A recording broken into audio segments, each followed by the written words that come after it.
Когато тръгвате да теглите кредит, всички се фокусираме върху лихвения процент, но дали това е най-важното, за да бъде вашата оферта най-добра? Казвам веднага не. Лихвата не е всичко по вашия кредит. Когато ви предстои това важно решение, съвета ми винаги е консултирайте се с независим кредитен консултант, който да сравни всички пера, които формират финансовия разход за вас.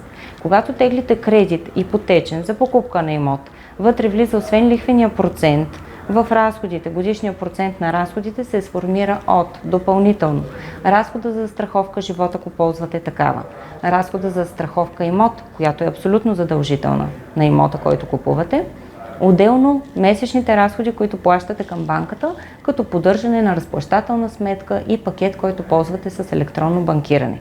Всичко това сформира финансовите показатели по вашия кредит. Лихвата не е всичко. А когато говорим и за други предпоставки от сорта на собствено участие, колко максимално може да изтеглим, тогава фокусът съвсем се изменя.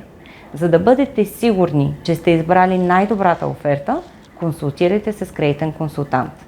Повече за нас на Credit Center BG.